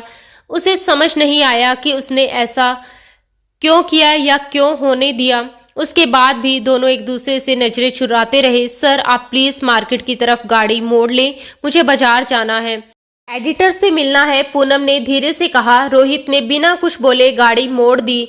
थोड़ी दूर जाकर उसने कार पार्क की। अब आगे गाड़ी नहीं जा सकती थी, इसलिए वो उसके साथ साथ चलने लगा। पूनम ने उसे पास चलते देखा तो थोड़ा पीछे हो गई। वो उसके साथ नहीं चलना चाहती थी, पर रोहित चुपचाप उसके साथ कदम मिलाए रहा।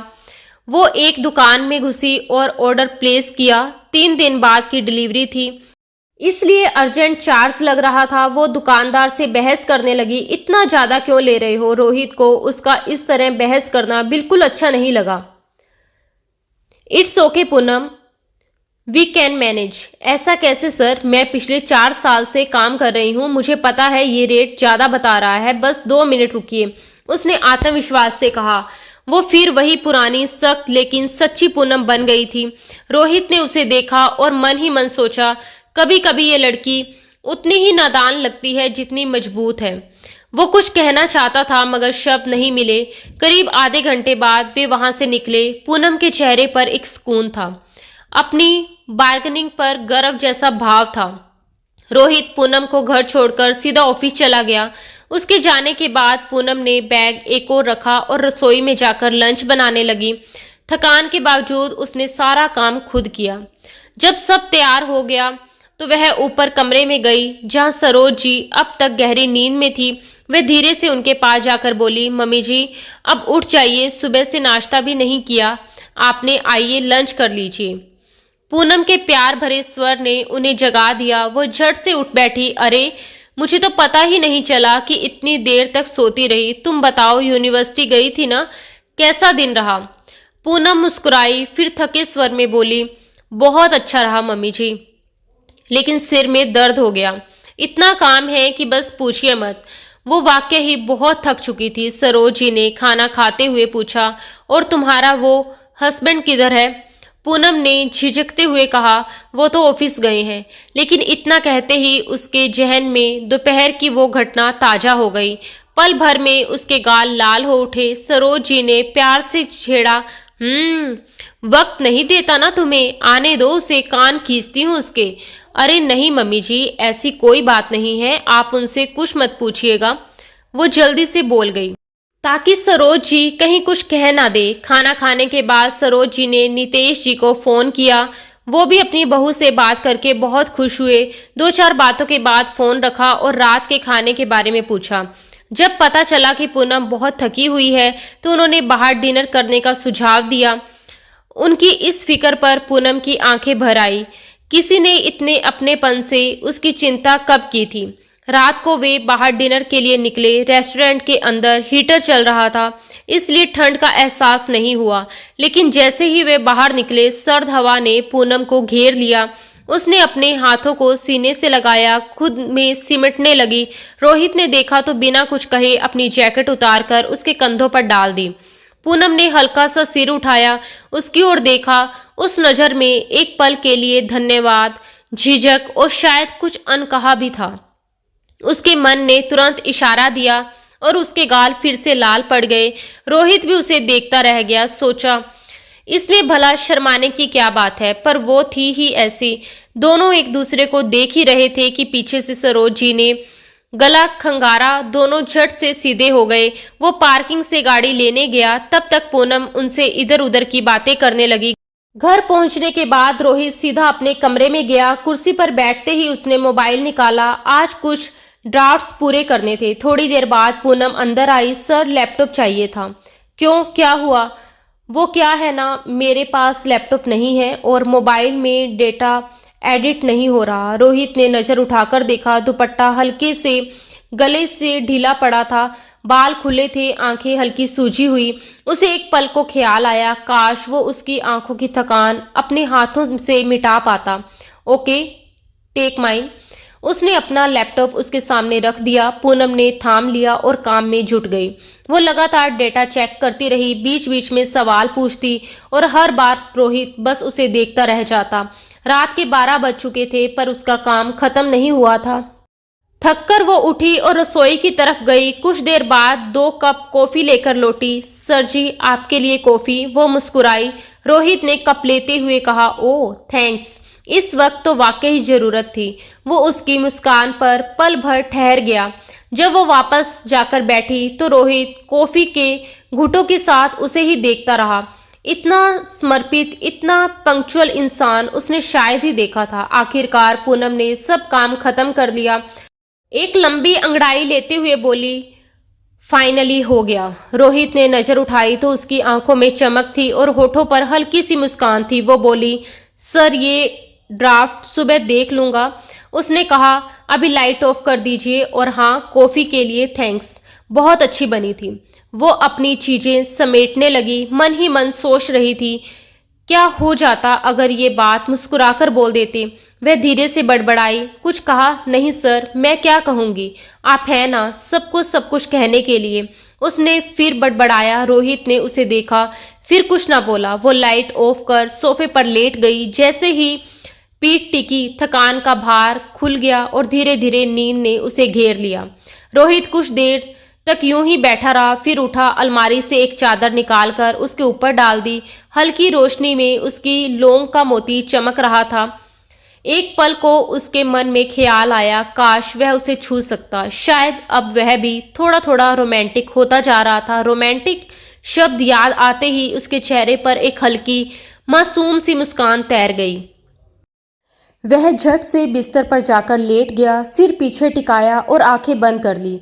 वह जो इतने दिनों से इवेंट के लिए मेहनत कर रहे थे, उनका इवेंट सक्सेसफुल रहा था। उनकी मेहनत रंग लाई। टीम की खुशी का ठिकाना नहीं था। आज टीम ने उसे बाहर डिनर पर चलने के लिए कहा और अपनी आदत के खिलाफ उसने हाँ कह दी थी। टीम जैसे बरसों की भूख उतारने निकली हो। हर किसी के चेहरे पर संतोष और मस्ती थी। पूनम उसकी हर हरकत को चुपचाप देखती रही और भीतर ही भीतर मुस्कुराई। मीडिया की एक लड़की ने कहा, सर वैसे सबसे ज्यादा मेहनत तो हमारी प्रेसिडेंट ने की है, इनाम तो बनता है। सबकी नजरें पूनम पर चली गई। पूनम ने विनम्रता से कहा, अरे नहीं, सब ने बहुत मेहनत की है, थैंक यू सर, आपकी मदद के बिना ये मुमकिन नहीं था। उसकी बात सुनकर उसने मुस्कुराते हुए कहा, एक अच्छे लीडर की पहचान यही होती है कि वो अपनी टीम के साथ चलना जानता है। शाबाश पूनम, तुमने बहुत अच्छा काम किया। ये पहली बार था जब उसने उसे खुले दिल से सराहा था। महीनों की अनदेखी मेहनत को जैसे अचानक कोई पहचान मिल गई। पूनम की आंखों में एक हल्की चमक उभर आई। डिनर खत्म होने के बाद सब घर लौट आए। सरोज जी की वापसी की तैयारी शुरू हुई थी। जाते जाते उन्होंने उन्हें एक सुंदर सी वेडिंग रिंग गिफ्ट की। सुबह जब पूनम की आंख खुली तो रोहित पहले से बाथरूम में था। वह बाहर टहलने लगी कि तभी दरवाजा खुला और वो ढीले ट्राउजर में बिना शर्ट पहने बाहर आया। जैसे ही उसकी नजर रोहित के सीने पर पड़ी, वह घबराकर हल्की सी चीख पड़ी। रोहित ने तुरंत उसका मुंह अपने हाथ से ढक लिया। अब पूनम की आंखें उलझन में थी। वो अपने पति को ऐसे देख रही थी जैसे पहली बार देख रही हो। उसका एक हाथ अब भी उसके सीने पर था और सामने खड़ा वो उसकी आंखों में तपती नजरों से देख रहा था। एक पल को रोहित की नजरें भी बहक गई। उसने धीरे से उसका चेहरा देखा, खुले बाल, अनिंदी आंखें, होठों के पास वह छोटा सा तिल, सब कुछ इतना करीब था कि वह खुद पर काबू नहीं रख पा रहा था। वह थोड़ा झुका, इतना कि उसकी सांस पूनम के चेहरे से टकराई, लेकिन अचानक ही वह ठिठक गया। खुद को पीछे किया और जल्दी जल्दी शर्ट पहनने लगा। पूनम सांस थामे देखती रही। उसके हाथ जो एक एक करके बटन बंद कर रहे थे। जब उसने आखिरी बटन लगाया और ऊपर देखा तो उसकी आंखों में सवाल था। पूनम तुरंत नजरें झुकाकर वॉशरूम की ओर भागी और अंदर जाकर दीवार से टिक गई। दिल जोरों से धड़क रहा था। तेरे टीचर हैं, उसने खुद को डांटा, फिर धीमे से मुस्कुराई, लेकिन पति भी तो है ना, इतना तो चलता है। दिल ने फौरन जवाब दिया, हाँ वही पति जो तुझे बीवी नहीं मानता। हकीकत चुभी, लेकिन वह खुद से नजरें नहीं चुरा सकी। जल्दी से तैयार होकर नीचे आई। वेडिंग रिंग अब उसकी चैन में लॉकेट की तरह टंगी थी। आज उसकी क्लास थी। जब रोहित क्लास में आया और पढ़ाने लगा, पूनम चाहकर भी अपनी निगाहें उससे हटा नहीं पा रही थी। क्या कोई मर्द इतना खूबसूरत हो सकता है? उसके मन में ना में जवाब दिया। उसकी नज़र उसके चेहरे से फिसलकर शर्ट तक गई। ऊपर के 2 बटन खुले थे और उसके ऊपर कोट पहना था। उसके खुले सीने पर नजर पड़ते ही उसके गले में एक अनजाना कंपन उठा और पल में गायब हो गया। उसके माथे पर कुछ बाल बिखरे थे जिन्हें पूनम छू लेने को बेताब थी, पर वो ऐसा नहीं कर सकती थी। लेक्चर के बाद उसे अमन मिला। हेलो पूनम, वो मुस्कुराकर बोली। हाय। दोनों साथ बाहर निकले। रोहित ने जब उन्हें साथ देखा तो उसके चेहरे पर एक कसक सी उभर आई। वापसी के पूरे रास्ते पूनम चुप रही। आज ऑफिस से छुट्टी थी, इसलिए वह घर पर ही रुक गया। तुम अकल से पैदल हो क्या? वो लिविंग रूम में घुसते ही गुस्से से बोला, मैंने क्या किया सर? वो घबराई आवाज में बोली, वो अमन के साथ इतनी मुस्कुरा मुस्कुरा कर बातें क्यों कर रही थी? भूल गई कि उसी की वजह से तुम आज यहाँ हो? उसका लहजा कड़वाहट से भरा था, गुस्से पर काबू नहीं था। पूनम ने डरते हुए कहा, लेकिन सर वो मेरा क्लास फेलो है। हाँ, वही क्लास फेलो जो तुम्हें अगवा करने के प्लान में था, और अगर मैं समय पर ना पहुंचता तो पता नहीं तुम कहाँ होती। उसके शब्दों में व्यंग्य भी था और दर्द भी। पूनम का चेहरा पल भर में सफेद पड़ गया। आप ये क्या कह रहे हैं? उसकी आवाज थरथरा उठी। वो बिना जवाब दिए कमरे की ओर बढ़ गया। पूनम भी उसके पीछे चली आई। सर आप क्या कह रहे हैं? उसने दोबारा पूछा। उसकी आवाज सुनते ही सरोज जी भी कमरे के दरवाजे तक आ गई। तभी रोहित ने अचानक पूनम की कमर पकड़कर उसे अपनी ओर खींच लिया। मैं भला क्या कह सकता हूं आपको? उसका लहजा एकदम से बदल चुका था, जैसे सारा गुस्सा किसी अनकहे एहसास में बदल गया हो। पूनम हैरानी से उसे देखने लगी। वो हल्के से उसके कान के पास झुका। मोम देख रही है। सरोज जी ने समझते हुए सिर हिला दिया और वहां से चली गई। रोहित ने देखा तो सही, लेकिन फिर भी उसने पूनम को अपने पास से दूर नहीं किया था। उसका मन ही नहीं कर रहा था। रोहित की नजर उसके गालों से होते हुए होठों पर आई और वह धीरे से झुका। पूनम को पता नहीं था कि वह उसके होठों को छू लेगा। उसकी आंखें एकदम से बड़ी हो गई। वो उसके होठों पर होठ रखकर खड़ा था। पूनम ने आंखें बंद कर ली और दोनों हाथ उसकी गर्दन पर टिक गए। जो भी था, रोमांटिक ड्रामे देखकर उसके अंदर भी रोमांस का कीड़ा कुलबुलाने लगा था। वह उसकी कमर पर हाथ बांधे हुए था। उसके होठ धीरे धीरे पूनम के होठों को छुए जा रहे थे। होठों से होते हुए वह उसकी गर्दन तक आया। होठ गर्दन पर रखे तो पूनम एकदम से सिमट गई। उसकी गर्म सांसें उसे मदहोश कर रही थी। अगले ही पल रोहित ने उसके बालों में चेहरा छुपा लिया। दोबारा उसके चेहरे पर आते अपना चेहरा उसके माथे से टिक गया। एक हाथ अब गर्दन के पास था और अंगूठा उसके चेहरे पर फेरते हुए उसकी गर्दन पर आ गया। दोनों के दिल की धड़कनें तेज थी। रोहित ने उसे जोर से खुद से समेट लिया था। वो जाने कब तक ऐसे ही खड़े रहते। जब सरोज जी की आवाज आई, रोहित, तब दोनों होश में आए। पूनम नजरें झुकाकर खड़ी हो गई और वो बालों में हाथ फेरते हुए नजरें चुरा गया। क्या था उस एक पल में जिसने उसे यूं बेसुध कर दिया? कोई नहीं जानता था। कुछ देर बाद दोनों बाहर आए। सरोज जी शॉपिंग पर आई थी और उसे जबरदस्ती साड़ी पहनने को कह रही थी। वो मना करती रही क्योंकि साड़ी पहननी नहीं आती थी। मदद मांगती निगाहों से उसने रोहित को देखा, मगर उसने इग्नोर कर दिया।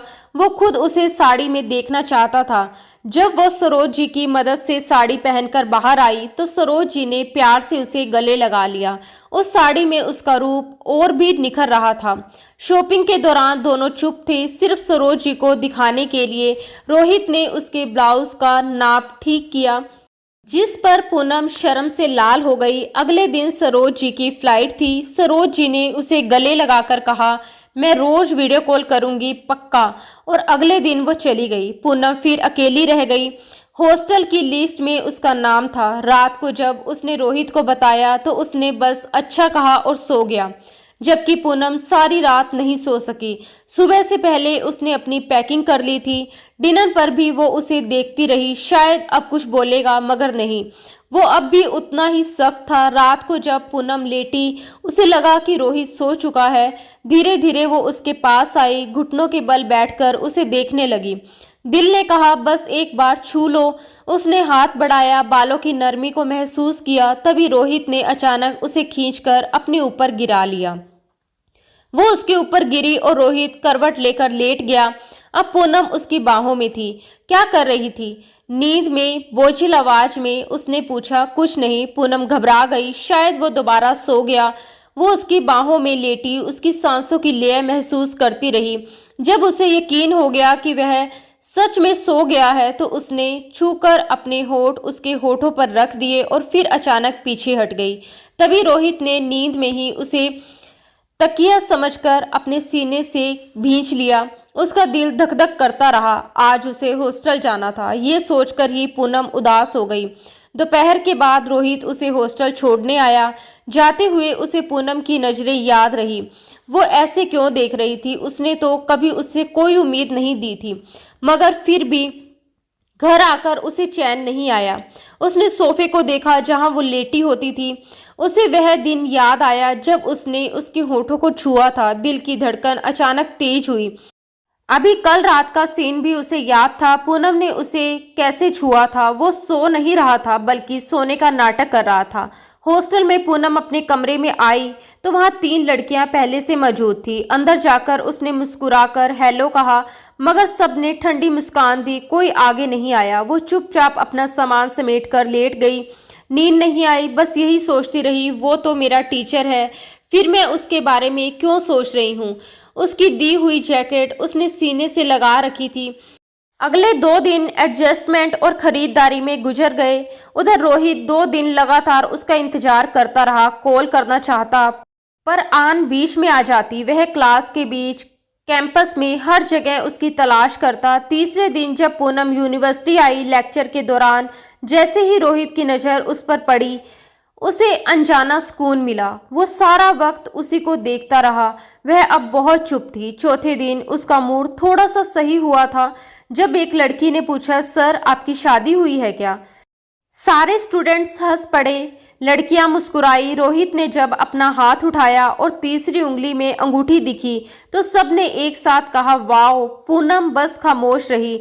चेहरा एकदम स्थिर था। पूनम ने ऐसे ही कुछ दिन हॉस्टल में गुजार लिए थे। फिर करीब 1 हफ्ते बाद रोहित को कॉल आई, पूनम के पास से ड्रग्स बरामद हुए हैं। वो बिना देर किए ऑफिस से भागा। हॉस्टल के बाहर पुलिस वैन थी। एक लेडी कांस्टेबल उसे घसीटते हुए ले जा रही थी। पूनम बुरी तरह रो रही थी। वो आगे बढ़ा और कांस्टेबल से उसे छुड़ाया। रोहित को देखते ही पूनम फफक पड़ी। मैंने नहीं किया, वो रोती हुई उसके गले लग गई। सबकी निगाहें उन पर थी। रोहित ने उसे सीने से लगाया। धीरे धीरे उसकी पीठ थपकता रहा, जबकि पूनम उसके सीने से लगी बस रोती जा रही थी। उसे पीछे करते हुए अब वो वार्डन की तरफ बढ़ा था। वार्डन से उसकी काफी बहस हुई थी। उसने साफ कहा कि पुलिस को इन्वेस्टिगेशन करनी ही पड़ेगी। वह खुद डीआईजी को कॉल कर चुका था। डीआईजी ने कहा भी था कि पूनम के ऊपर से केस हटा दो, लेकिन उसने मना कर दिया। उसने पूरी जांच करवाई और उन लड़कियों को अरेस्ट करवाया जो इस सब में लिप्त थी। पूनम पूरे रास्ते रोती रही। कमरे में पहुंचते ही फिर से फूट पड़ी। उसके मन में एक ही डर था, अब वो फिर कहेगा कि मैं बोझ बनकर लौट आई हूं। लेकिन वह उसके पास आया, धीरे से उसके कंधे पर हाथ रखा और फिर उसे अपने सीने से लगा लिया। टेक इट इजी, कुछ नहीं हुआ, मैं हूं ना, उसने धीमे से कहा। उसकी बात सुनते ही वो फिर से रो पड़ी। आंसू उसके गालों से फिसलकर उसके सीने पर गिर रहे थे। वो पीछे हटती हुई बोली, आई एम सॉरी सर, मैं जानबूझकर नहीं करती ये सब।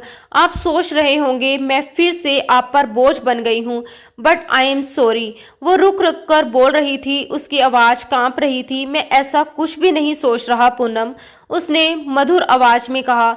उसे दोबारा अपने पास खींच लिया। वो सिसकते हुए बोली, मेरे मम्मी पापा ने भी यही कहा था।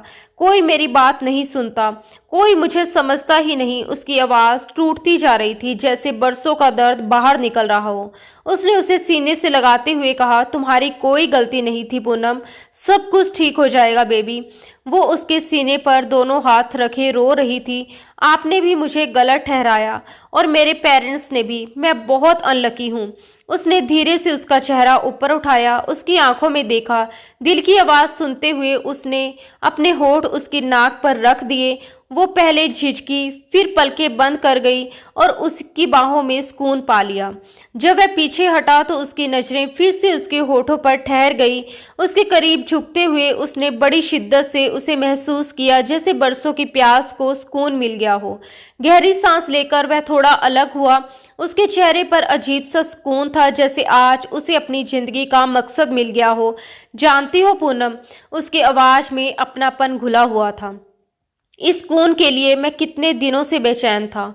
मैं खुद से, हालात से भाग रहा था कि शायद हम एक नहीं हो सकते, पर दिल तो बगावत कर बैठा। तुमसे इश्क कर बैठा। पूनम की आंखें नम थी। उसके शब्दों ने जैसे दिल की हर दीवार तोड़ दी। वह कुछ कह नहीं पाई, बस हल्के से मुस्कुरा दी। अब मुझे कभी छोड़कर मत जाना पूनम, उसने कहा, उसकी आंखों में डूबते हुए। I love you Poonam, I love you so much. वो उसके सीने से लग गई। उसकी गर्माहट में खुद को खोती हुई उस पल ना कोई डर था ना कोई फासला, बस दो धड़कनें थी, एक हो चुकी थी। कमरे में हल्की हवा चल रही थी, खिड़की के पर्दे धीमे धीमे झूल रहे थे। बाहर रात का सन्नाटा था, लेकिन अंदर उनके बीच एक शांत धड़कन गूंज रही थी, मोहब्बत की धड़कन। वह उसके माथे पर एक हल्का सा चुंबन देकर बोला, अब जो भी होगा साथ होगा, ना कोई डर ना कोई दूरी। पूनम ने आंखें बंद कर ली, होठों पर हल्की मुस्कान थी। उसने धीरे से कहा, अब मैं कभी नहीं जाऊंगी, क्योंकि अब मेरा घर, मेरा सुकून बस आप है। रोहित ने उसकी उंगलियां थाम ली। कमरे की रोशनी मंद हो गई और उस पल जिंदगी जैसे थम गई थी। दो अधूरे दिल पूरे हो चुके थे। तो दोस्तों, आज का हमारा ये प्यारा सा रोमांटिक कहानी आपको कैसी लगी? कमेंट बॉक्स में ज़रूर बताइएगा। अगर कहानी पसंद आई हो तो एक लाइक और प्यारा सा कमेंट जरूर करें। ऐसे ही और दिल को छू लेने वाली रोमांटिक नॉवेल्स पढ़ने के लिए हमारे चैनल से जुड़े रहें। मिलते हैं दोस्तों अगले किसी नए और खूबसूरत रोमांटिक कहानी के साथ। तब तक के लिए प्यार बनाए रखिए, मुस्कुराइए। धन्यवाद। राधे राधे।